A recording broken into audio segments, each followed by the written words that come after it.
Bienvenue dans le plus grand parc attractif de Guadeloupe à Sainte-Anne, Karukéraland. Le parc Karucoco vous accueille pour des moments de détente, de sensations, de confort et de formidables moments conviviaux. Le parc de Karucoco, impasse des Sapotilles, route de Delair à Sainte-Anne. Karukéraland, c'est aussi Karucoco Lodge, des appartements d'exception à proximité du parc. Piscine, jacuzzi, jardin privatif, des espaces accueillants avec une décoration hors du commun. Des moments de détente uniques en Guadeloupe. Réservez dès maintenant votre séjour sans plus attendre. Guadeloupe, actualité. Nous sommes en vigilance orange pour fortes pluies, orages et vagues subversions. La tempête tropicale Fiona est en approche et devrait commencer à nous impacter dès demain matin avec des averses orageuses de forte intensité mais passagères. Des pluies diluviennes sont attendues en fin d'après-midi, début de soirée.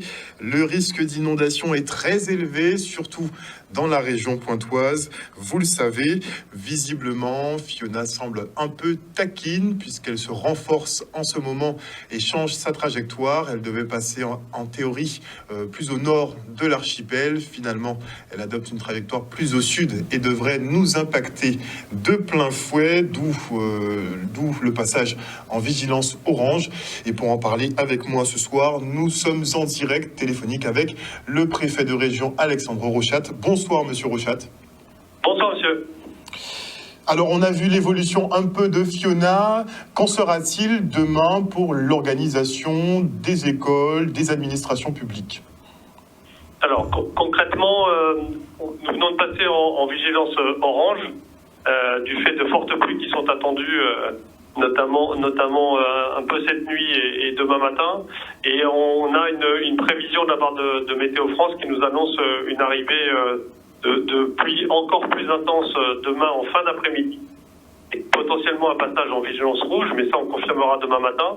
En revanche, pour éviter de retrouver trop de personnes sur les routes alors qu'on déclencherait une vigilance rouge, j'ai demandé avec le rectorat et avec la région et le département et les communes de ne pas ouvrir les écoles demain après-midi. Donc les écoles seront fermées demain matin après les cours et il n'y aura pas cours demain après-midi de manière justement à ce que les enfants puissent être chez eux et rentrer chez eux au moment où la vigilance rouge viendrait se déclencher. D'aucuns pourraient vous demander pourquoi ne pas faire preuve de plus de prudence et tout simplement annuler les cours de la journée de vendredi. Tout simplement parce que demain matin, on n'est pas en vigilance rouge. Il y a quelques pluies qui sont attendues et Météo France considère que nous pouvons avoir une activité qui permet d'aller à l'école demain matin, comme à Saint-Martin et à Saint-Barthélemy d'ailleurs. On a constaté que des compagnies comme l'Express des îles s'apprêtaient justement à arrêter les rotations. Qu'en sera-t-il justement pour le transport maritime et aérien ? Alors pour l'instant, il n'y a pas de restriction d'un point de vue aérien, mais un point sera fait demain matin en fonction de l'évolution de la météo. Et effectivement, s'agissant des liaisons entre Pointe-à-Pitre et Marie-Galante, il y a une compagnie, l'Express des îles, qui a signalé que du fait de la forte houle, elle n'assurerait pas les dessertes. L'autre compagnie, pour l'instant, n'a pas prévu de supprimer ces dessertes. Donc tout sera décidé finalement demain matin?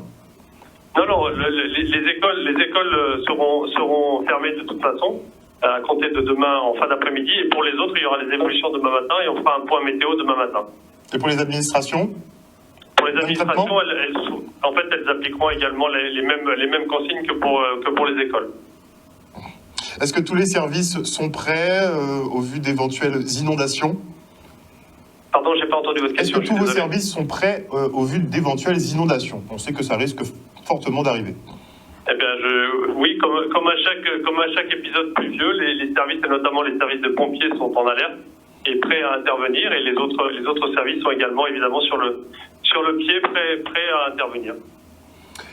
Un petit mot pour la Guadeloupe, monsieur le préfet? Simplement de bien écouter les consignes météo qui seront données à partir de ce soir et assez régulièrement pour que chacun puisse appliquer et chacun se trouve en sécurité si jamais on avait des épisodes qui étaient importants. Merci beaucoup Alexandre Rochat, je le rappelle, préfet de la région Guadeloupe. Merci encore. Merci. Nous sommes donc en vigilance orange pour fortes pluies et orages. Le phénomène nous impactera à partir de demain matin. On fait le point avec Météo France. Alors la tempête Fiona est actuellement à environ 700 km de la Guadeloupe. Elle se déplace à environ une vitesse d'une vingtaine de km/h avec une trajectoire plutôt est. Donc, ce qui est important, ce qu'il faut retenir pour la Guadeloupe, c'est que déjà, en termes de vent, on ne s'attend pas à avoir des vents de force tempête tropicale forte. C'est-à-dire, on n'aura pas des vents qui atteindront, des vents moyens, qui atteindront les 90 km/h. Donc, ça explique aussi pourquoi nous ne sommes pas en vigilance cyclone. Donc, pour la Guadeloupe, on s'attend à des vents moyens plutôt entre 40-50 km/h. Et par contre, bien sûr, des rafales qui sont possibles sous les orages entre 60 et 80 km/h. Voilà. Donc, pour le vent, on n'attend pas des vents de force tempête tropicale forte. Ensuite, ce qui est prévu, c'est qu'on ait une dégradation de l'état de mer. Donc la mer va se creuser, notamment dans toutes les côtes qui sont exposées à l'est, les côtes atlantiques, du côté du Moule, Petit Canal, Saint-François, Anse-Bertrand, mais également la côte est de Marie-Galante, la Désirade. Donc on aura une première dégradation de ce côté-là avec des creux de l'ordre de 3 mètres à 3,50 mètres. Et puis samedi, ça va toucher un peu plus la côte Caraïbe et le nord Basse-Terre quand on va avoir un changement de direction au niveau de la mer. Donc voilà pour le vent et la mer. Et ce qui est très important à retenir pour l'ensemble de l'archipel, ce sont les fortes précipitations. On a des prévisions qui montrent que la Guadeloupe a un risque de très fortes pluies, notamment à partir de vendredi après-midi. Donc on s'attend à avoir un épisode pluvieux durable et qui pourra entraîner localement des inondations. C'est un risque. Et donc il faudra être très très très vigilant à partir de vendredi midi pour l'ensemble de l'archipel. Pour les pluies, toute la Guadeloupe est concernée. On a des pluies qui devraient concerner vraiment toutes les îles de Guadeloupe. Pour la mer, comme je le disais, surtout au début, les côtes qui sont exposées sur la façade est. Et puis samedi, côte Caraïbe et nord Basse-Terre. Voilà, les Saintes également. Donc les zones qui seront un peu plus protégées, en fait, sont le sud de la Grande Terre et puis la côte au vent de la Basse-Terre qui seront un peu plus protégées. Alors pour le moment, très incertain. Donc on est encore en tempête tropicale faible. Il était prévu qu'on ait quand même un petit renforcement, mais il n'est pas encore acté à ce jour. Donc c'est possible qu'on ait une tempête tropicale forte, ce qui ne changera pas quand même les prévisions pour la Guadeloupe, où nous n'attendons pas des vents de force tempête tropicale forte. Voilà, nous on restera quand même dans la zone où les vents sont les moins importants.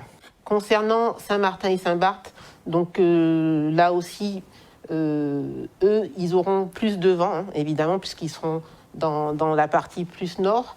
Également de la pluie, donc pour les vents, eux non plus, ils auront des vents un peu plus forts, mais on ne s'attend pas à avoir des vents moyens de 90 km/h. Donc ça explique aussi pourquoi ils ne sont pas en vigilance cyclone. Et côté pluie, on s'attend à un événement pluvieux plutôt samedi, nuit de vendredi à samedi et samedi matin. Et enfin, pour la mer, ils auront une mer vraiment très dégradée, avec des creux qui peuvent atteindre jusqu'à 4 mètres du côté du nord de Saint-Martin et de Saint-Barthélemy. La conduite à tenir, c'est que déjà se tenir au courant des mesures qui sont prises par la préfecture. Tous nos bulletins sont accompagnés de conseils de comportement pour les vigilances. Et évidemment, demain après-midi, si les fortes pluies se confirment, il faut limiter ces déplacements au maximum. Des informations qui évoluent au fil du temps, puisque je voulais annoncer, effectivement, la tempête tropicale Fiona semble se renforcer. En tout cas, c'était le cas ces dernières heures. Et sa trajectoire plus au sud fait qu'elle nous impactera vraiment de plein fouet. Le centre du phénomène devrait passer au-dessus de Pointe-à-Pitre. Donc, les conditions risquent d'être un peu plus dégradées que ce qui est annoncé. Et le passage de Fiona va donc générer une forte houle de 3 mètres à 3,50 mètres. Et au vu de la météo, l'Express des îles a donc décidé de déprogrammer ses rotations, au moins celles de samedi. Regardez. Alors demain, toutes nos rotations sont annulées. Donc tout ce qui est ligne internationale, c'est-à-dire tout ce qui est Martinique, Dominique et Sainte-Lucie, et Marie-Galante, toutes nos rotations sont annulées. Reprise des rotations le samedi, si météo le permet, dès 6h du matin au départ de Marie-Galante. Nos passagers sur la ligne internationale seront transférés systématiquement sur nos départs de dimanche 10h du matin. Ensuite, à la forte houle annoncée, donc l'Express des îles a préféré annuler toutes ces rotations à destination de nos îles. Un mauvais temps qui devrait perdurer samedi dans la journée et on devrait avoir un retour à la normale d'ici dimanche matin si tout se passe bien. La bonne nouvelle, c'est que Fiona pourrait opérer quand même un nettoyage des sargasses qui débarquent en masse cette année. La préfecture fait le point sur les échouages et les dispositifs mis en place pour la collecte pour éviter de gréver les budgets des communes qui opèrent les ramassages. 80% des factures sont désormais prises en charge par l'État. Des solutions d'urgence comme cette dernière décennie, mais reste à établir un plan d'action sur le long terme. Les collectivités majeures et la préfecture entendent créer un syndicat mixte pour gérer les littoraux et l'installation de barrages, par exemple, qu'on attend depuis un moment d'ailleurs. Le reportage. L'arrivée des sargasses est massive cette année particulièrement et surtout on n'a pas de saison. Alors là peut-être que celles qui sont prévues d'arriver vont peut-être subir quelques conséquences de la dépression tropicale qui est en train d'arriver sur nous pour ce week-end. Mais les dispositifs en fait ils reposent beaucoup sur les communes puisque c'est avec elles qu'on travaille, ce sont elles qui sont chargées de l'enlèvement et de la mise en place de barrages quand c'est possible pour les sargasses. Et comme le ministre l'a indiqué au courant du mois d'août, l'État a décidé de prendre en charge jusqu'à 80% cette fois du remboursement des factures des communes quand elles prennent des prestataires privés pour enlever les sargasses sur leur territoire. Et puis d'une autre façon aussi, on peut aider les communes qui le font en régie, puisqu'on a décidé de mettre en place un fonds d'amorçage pour leur permettre de pouvoir avoir de l'argent et des liquidités pour pouvoir le faire. Donc vous voyez, on vient en appui. Et ça, c'est vraiment la réponse d'urgence. Notre rôle, avec la région d'ailleurs et avec le département, c'est de travailler à la structuration pour qu'on ne travaille plus seulement dans l'urgence et on travaille dans le long terme. Il y a déjà beaucoup d'études qui ont été faites, il y a beaucoup d'expérimentations qui ont été faites, et notamment dans le bassin Caraïbe, et on veut avancer beaucoup sur ce sujet, sur 2 axes. Le premier axe, c'est de regrouper l'ensemble des forces présentes dans un service public de lutte contre les sargasses avec la région et le département autour d'un instrument qui pourrait être un GIP, donc un regroupement qui nous permettra d'alimenter financièrement un outil qui sera le syndicat mixte qui va être mis en place, un syndicat mixte qui va gérer les littoraux à partir du CIPS actuel et qui pourra travailler au profit des communes et au profit des endroits où il y a des endroits à ramasser. Mais ils pourront aussi travailler à l'installation des barrages. C'est une des solutions pour l'avenir, c'est d'installer des barrages. Il y a quelques projets qui existent, notamment à Capesterre de Marie-Galante, sur lesquels il y a des études qui sont en cours. Il y a des études qui sont en cours à Petit-Bourg aussi. On m'a parlé hier d'une étude potentielle aux Saintes. Donc voilà, c'est aussi la solution, c'est de mettre en place des barrages. Mais de mettre en place des barrages, il faut faire attention. C'est la solution évidemment pour les plages. Mais les études, elles sont nécessaires premièrement pour que les barrages tiennent. Quand on a de la forte houle, je pense à Capesterre de Marie-Galante qui est en front de houle. Et aussi parce que faire partir les sargasses, c'est bien, mais il ne faut pas qu'elles repartent juste sur la plage d'à côté. Donc il faut aussi qu'on étudie ce sujet. Donc c'est pour ça que c'est un peu complexe à mettre en place. On a beaucoup amélioré déjà notre capacité à pouvoir le prévoir. D'ailleurs, si vous me parlez des sargasses aujourd'hui, c'est parce qu'on est capable à une semaine près de savoir à peu près le moment et le volume de sargasses qui sont en train de se rassembler et qui arrivent sur les côtes. C'est extrêmement compliqué, c'est d'aller les chercher au large. Donc l'important, c'est plutôt de les concentrer pour ensuite les chercher dans l'eau. Parce qu'on a un sujet qui est extrêmement important, c'est qu'une fois qu'elles sont sur les plages, elles deviennent toxiques et quand on les retire, on retire aussi du sable. Et donc on est en train de détériorer très fortement les plages sur lesquelles elles sont. Donc il faut absolument qu'on trouve une solution de mettre en place des barrages ou de la récupération, non pas en pleine mer, mais en mer pas très loin du littoral. C'est ça la solution. Et en attendant des solutions, vous l'avez constaté sur la dernière image, nous perdons de plus en plus de plages. Et nous avons profité de la présence du préfet pour le questionner sur la fameuse baisse de 20 centimes d'euros sur le carburant qui n'a pas été appliquée ici. Dans un courrier, l'UTPP-UGTG s'insurge contre les déclarations faites dans la presse sur le fait que la non-application de la remise soit due à des concertations qui n'ont pas abouti. L'UTPP-UGTG affirme n'avoir jamais été consulté ni invité à une quelconque entrevue ou négociation sur cette question. Il constate que les profitants se sont mis d'accord entre eux et dénonce un chantage à l'emploi fait par le patronat dans le but de préserver les marges des compagnies pétrolières.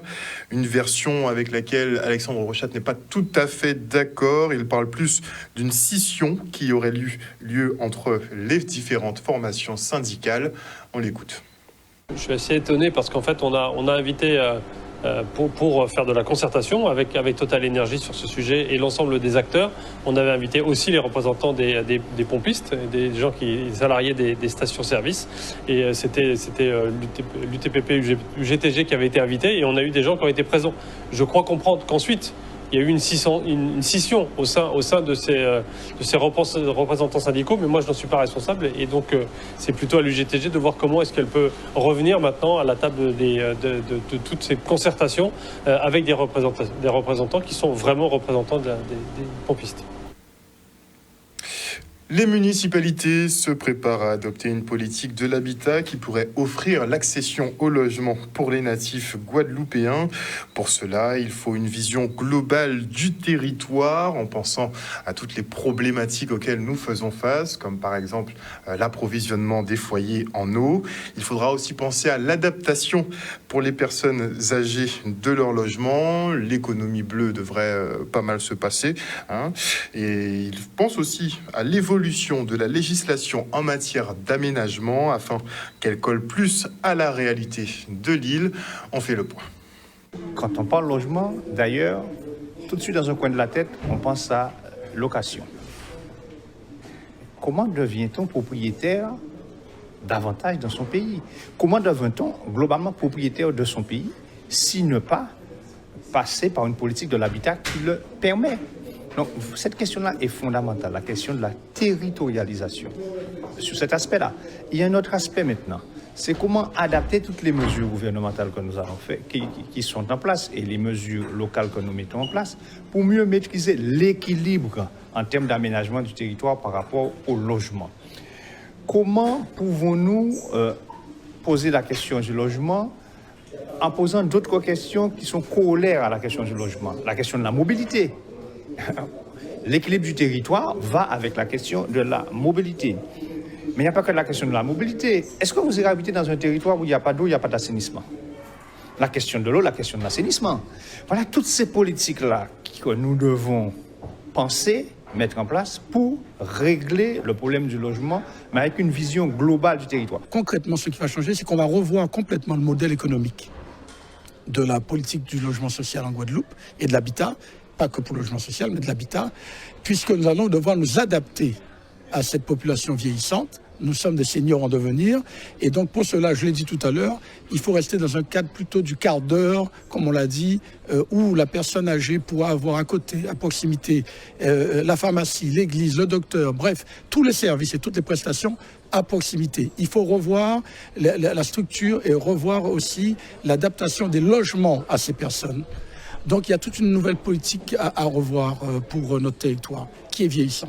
Il va falloir que nous puissions travailler tous ensemble pour coordonner nos actions. Et là, c'est vrai que ce genre de travaux que nous sommes en train de faire déjà au niveau local ici, mais qui va se faire également le 26 au Sénat avec l'ensemble des Outre-mer, à travers les compétences de la CCDOM, eh bien, on aura à travailler pour tenter en tout cas de mettre en conformité la situation des communes. Parce que certains maires se retrouvent en contradiction par rapport à la législation en vigueur, tout simplement parce qu'ils n'ont pas la capacité de faire par rapport à leur territoire. Entre les difficultés par rapport à des zones inondables, on le voit de plus en plus, il y a vraiment de grosses contraintes aujourd'hui et nous devons nous mettre tous ensemble pour travailler afin de pouvoir à la fois répondre aux besoins de la population en termes de logement social, travailler mieux de façon efficiente avec les bailleurs, mais aussi travailler par rapport à la législation également, donc ça c'est le rôle des parlementaires, pour que nous puissions mettre en conformité la réalité du territoire et la législation.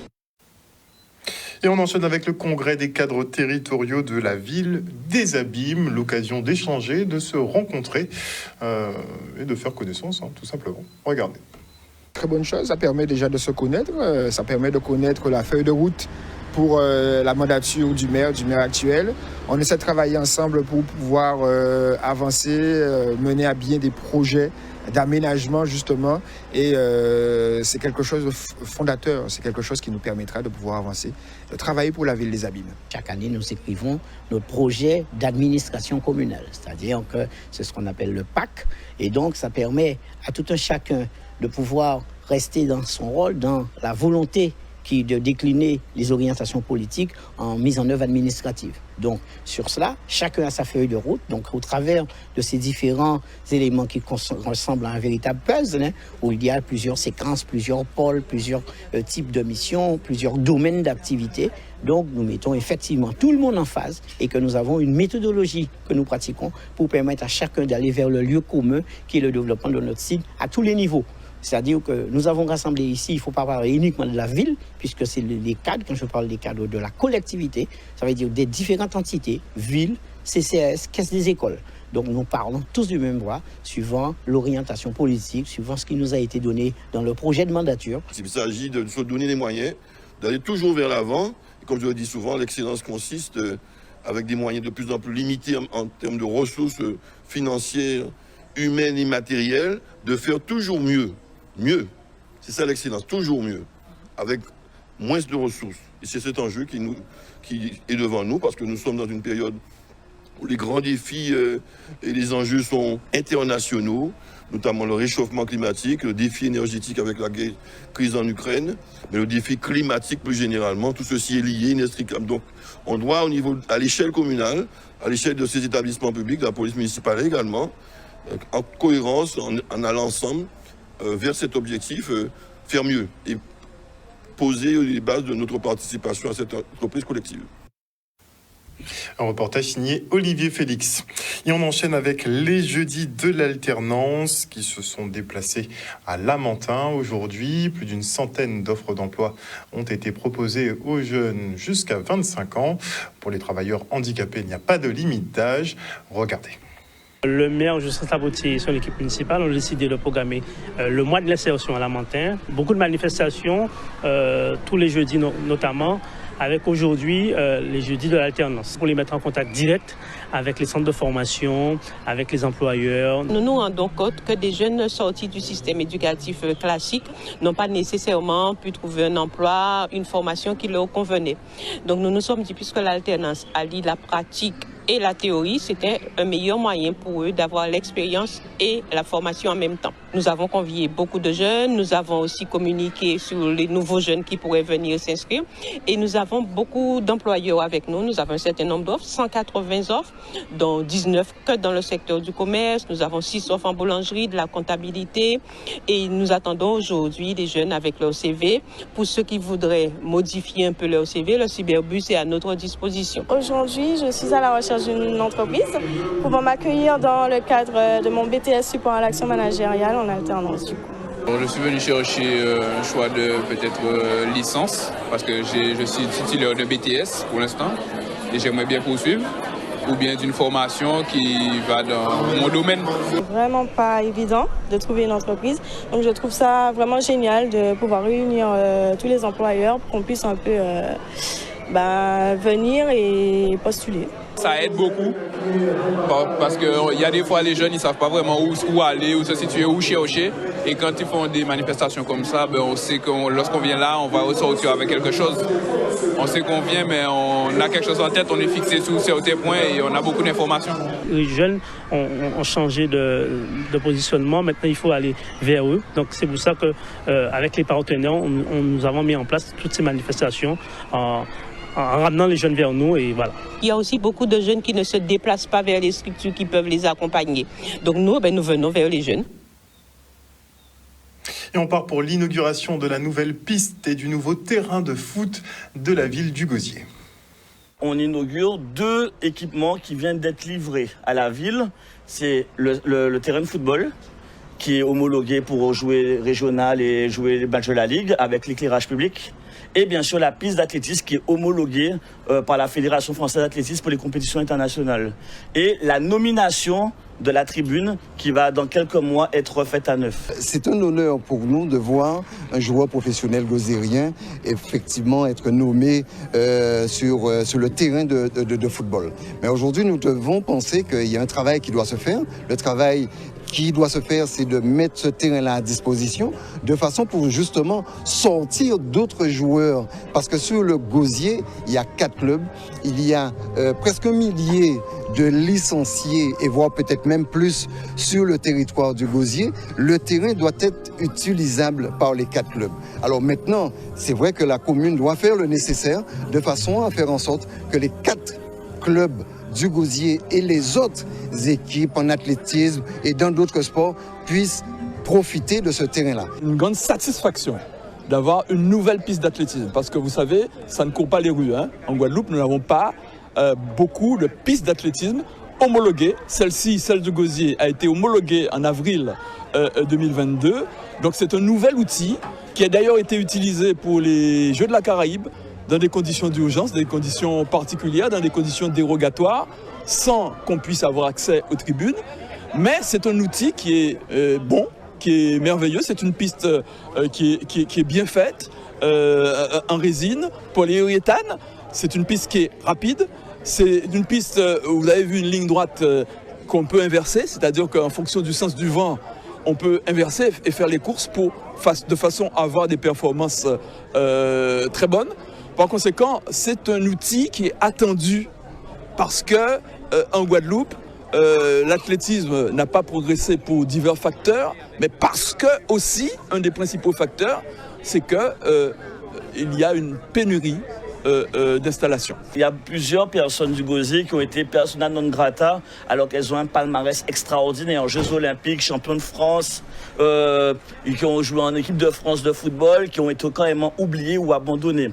Donc il était clair que notre majorité, depuis qu'on est revenu, on a vraiment voulu redonner sens à toutes ces personnes qui ont fait quelque chose pour le Gosier. Aujourd'hui, ils ont une plaque en leur honneur. Donc depuis que vous rentrez, vous allez voir lors du protocole, il y a une plaque dès l'entrée pour Franck Sylvestre, pour Monsieur Montou et pour les frères Théophile. Donc la pelouse, le terrain va s'appeler Franck Sylvestre, la piste va s'appeler Christian Montou et la tribune va s'appeler les frères Théophile. Outremernews.fr, le site de l'actualité Outre-mer, 24 heures sur 24 et 7 jours sur 7. Retrouvez la chaîne Outremer News sur YouTube.